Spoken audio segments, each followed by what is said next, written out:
Muy buenos días, tengan ustedes. Este mensaje que estoy dirigiendo es el mensaje que estaré dirigiendo cada fin de semana. Esta semana hay dos o tres elementos que son muy importantes que creo que nos debemos de comentar. Uno de ellos, y ya un poquito pasadito, es lo que se dio este mes, el 5 de febrero, sobre el aniversario de la Constitución mexicana, la Constitución de 1917. Miren ustedes, es muy importante entender en qué entorno y en qué circunstancia surgen los estamentos y surge la Constitución de 1917. Ha habido muchas conferencias, ha habido notas, hay gente jurisconsultos, maestros, pero como ahora hay la libertad de expresión, los ciudadanos podemos emitir la nuestra propia, y en este caso voy a emitir yo la mía. Ciertamente existe la Constitución de 1917, se conmemoró, son 100 años de su nacimiento, pero es muy importante saber que antes existió otra Constitución, y yo diría que más completa, la de 1857. ¿Por qué digo que es más completa la Constitución de 1857?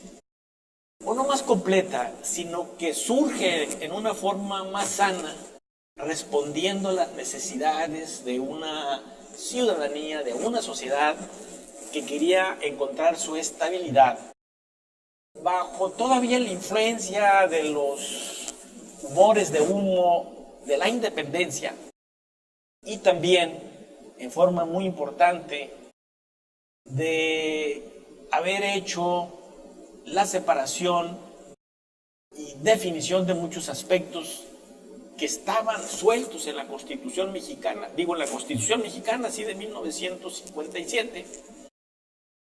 Incluso siguió habiendo más violencia y los conservadores se hicieron más conservadores y los liberales seguían siendo más liberales.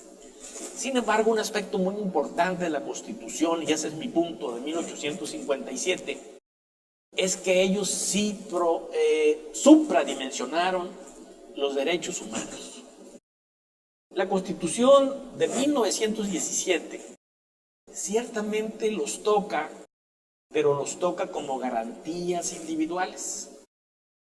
Como garantías individuales, no sé si mi secretario o ayudante me pueda prestar la Constitución, aquella de color rojo, que está allá, ese libro, por favor, préstemelo.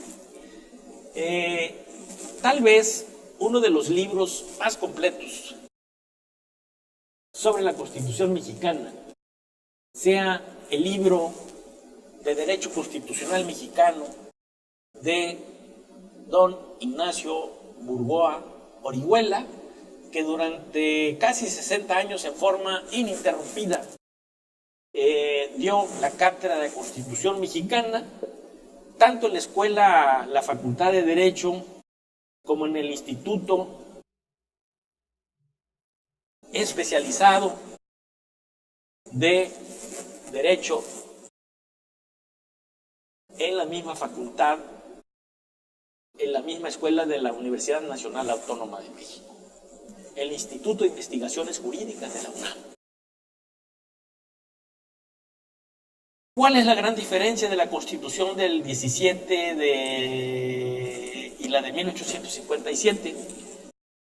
En mi entender y en mi apreciación, que adolece la Constitución de 1917 de los sentidos derechos humanos.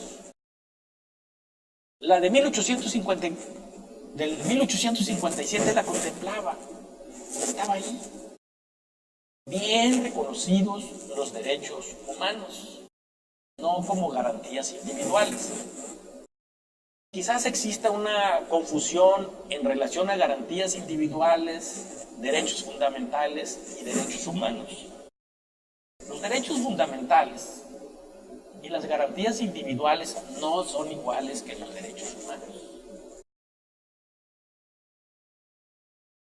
uno de los indicadores más importantes para considerar un país que se ha desarrollado por los que son miembros de la Unión de la Asociación de la OCDE, la Organización Comunitaria para el Desarrollo y la Economía, si no tienen los sentidos derechos humanos, aunque sea en teoría, no los aceptan. Por eso es que China, siendo un país tan rico y con un Producto Interno Bruto de alrededor del 10%, pero hacen dumping, quiere decir, hacen trampa. ¿Por qué? Porque violentan los derechos humanos de la ciudadanía china. Nada más por eso, y no entran por eso. Ahora, tenemos países que están alineados y han llenado los requisitos para considerarse que tienen los estamentos de los derechos humanos en teoría, porque en la práctica no se cumple. ¿Por qué digo yo que no es lo mismo garantías individuales, derechos fundamentales y derechos humanos? No es lo mismo porque las garantías individuales o los derechos fundamentales son como los derechos más importantes dentro de la Constitución. Hay lo que se llama el positivismo del derecho, o lo que son de suyos muy importantes, pudiéramos decir, los que son una condición sine qua non, o lo que es icónico o representativo del derecho. Esos son los derechos positivos de la Constitución, pero no son los derechos humanos. Los derechos humanos es todo lo que es inherente a lo que lacera lo más sagrado del ser humano, que es su dignidad. No es que hagamos una modificación de la Constitución mexicana para decir derecho a la salud, si no construimos los estamentos o la infraestructura para que haya hospitales, para que haya centros de salud, para que haya servicios ambulatorios, para que haya servicios universales.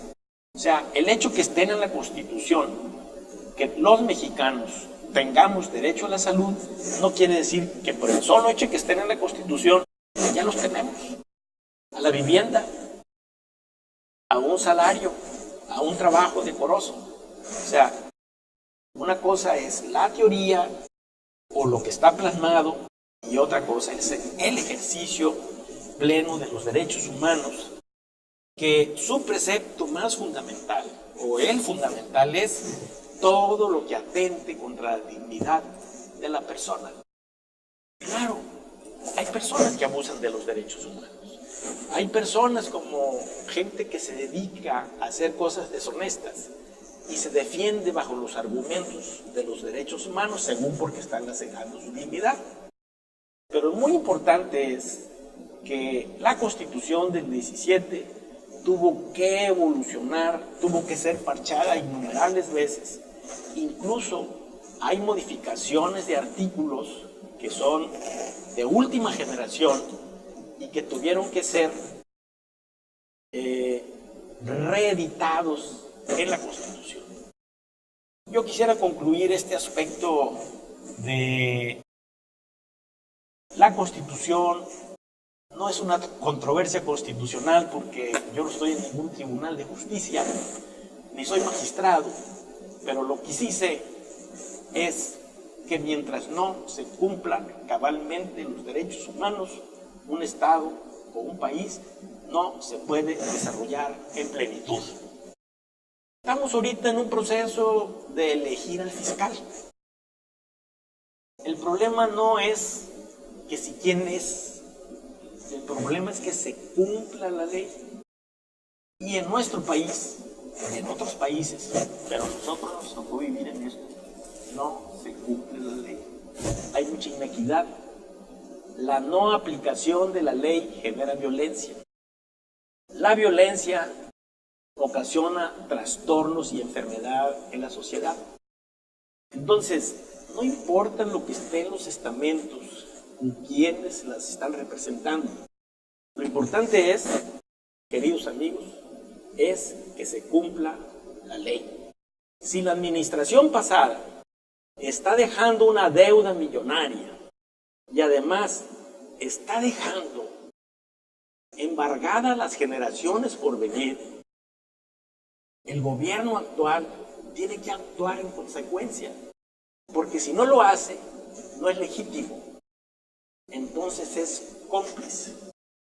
Por eso quisiera terminar esta intervención, queridos amigos, con que tanto mata el que mata la vaca como el que le agarra la pata. Muchas gracias.